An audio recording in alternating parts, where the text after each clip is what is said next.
The first explosions have occurred at oil refineries in Europe that operate on Russian crude oil.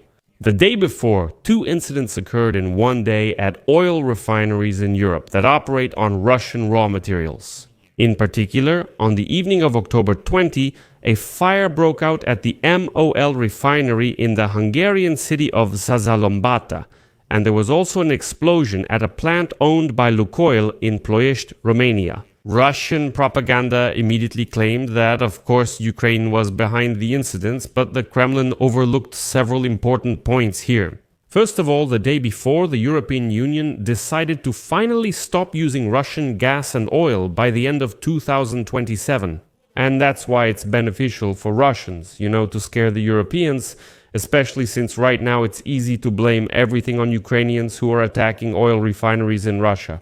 Secondly, Sergei Narishkin, director of Russia's Foreign Intelligence Service, said today that NATO member European countries are openly preparing for war with Russia. Moreover, according to him, the task has been set to quickly provide all the necessary resources for the NATO allied response forces designated for this purpose. Therefore, Narishkin called for taking proactive measures. And thirdly, law enforcement officers in Poland and Romania detained 3 Ukrainian citizens suspected of preparing an explosion in Bucharest on orders from Russian intelligence. Well, their task from the same Russian Foreign Intelligence Service was also to send explosives to Ukraine and beyond. I'm Alexei Pechi. Today is October 21st. Let's discuss this topic. But before we start, I ask you to subscribe to this channel, like the video, leave any comment under this video, and also subscribe to my Telegram channel, Pechi News. The link to it is in the description of this video. There we publish breaking news as it comes in. And friends, if you want to support the work of this YouTube channel, you can do so with any donation using the links and details in the description of this video. It says, support the Alexei Pechi channel in any way you prefer. I will be grateful for any support you can give. So, in one day, there were 2 incidents at oil refineries in Europe that operate on Russian raw materials. On the evening of October 20, a fire broke out at the MOL company's oil refinery in the Hungarian city of Százhalombatta. There was also an explosion at a Lukoil-owned facility in Ploiești, Romania. The fire at the MOL plant, which is the main oil refinery in Hungary and processes, among other things, oil supplied through the southern branch of the Druzhba pipeline, has been contained as of now. Local media reported this. The city mayor, Sajal Ambat Mihai Vezer, clarified there are no casualties or injuries, and the incident's causes are under investigation. Hungarian Prime Minister Viktor Orban announced on the social network Facebook that he discussed the situation with the leadership of MOL and the Minister of Internal Affairs, assuring that fuel supplies to Hungary are safe. And it's telling that literally just a few hours before the explosions at the refinery in Hungary, the foreign minister of this country, Peter Szijjártó, complained about it. The European Commission did not respond for over a month to Hungary's request for help after the Ukrainian armed forces attacked the Druzhba oil pipeline. Next is his quote, when the Druzhba oil pipeline was bombed. Together with Slovakia, we turned to the European Commission for help, since we were about to start using our strategic oil reserves. It took them 49 days to respond. That's the kind of support we can count on.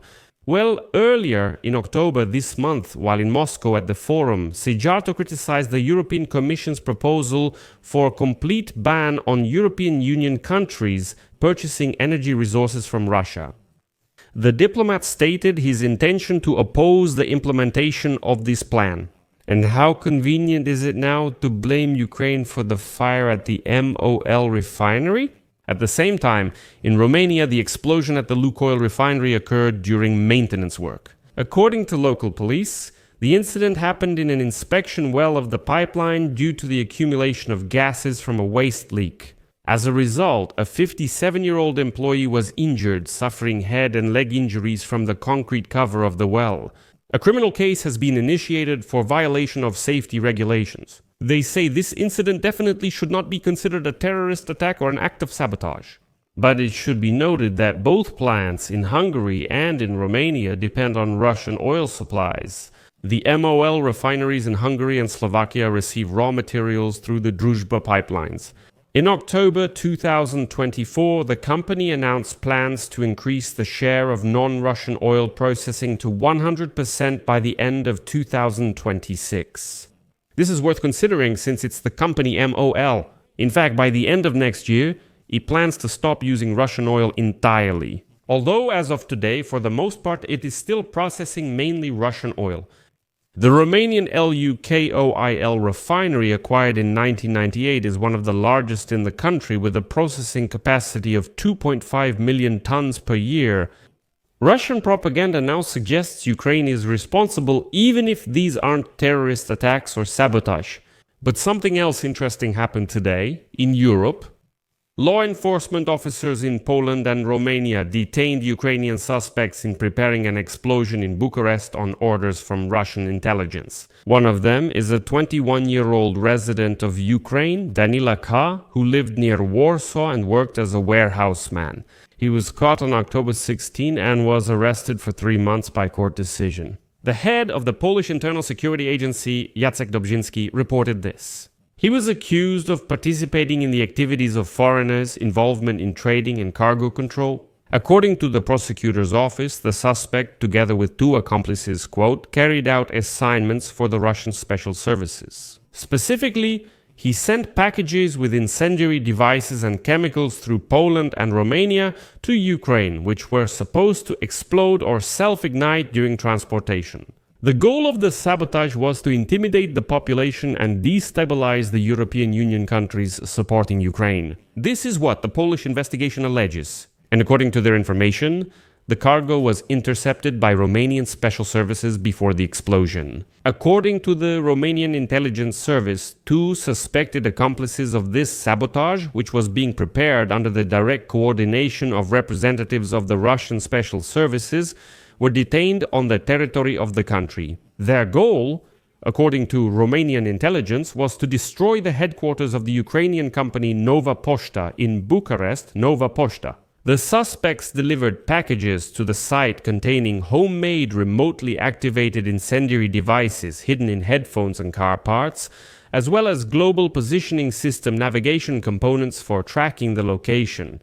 The explosion was prevented, and so, as stated by the Romanian intelligence service, quote, the obtained data confirms that the 2 Ukrainian citizens belong to an extensive sabotage network directed against European countries and controlled by Russian special services. And so, according to the preliminary examination, the perpetrators acted according to a complex scheme using explosives with a thermite mixture and barium nitrate. Its concealment and the possibility of remote detonation, as well as the 2 Ukrainian citizens taking self-defense measures. This is characteristic of special services. Dobrzyński, by the way, also reported that 5 more people were detained in Poland on suspicion of arson and espionage. And the candidate for the military, Estrela,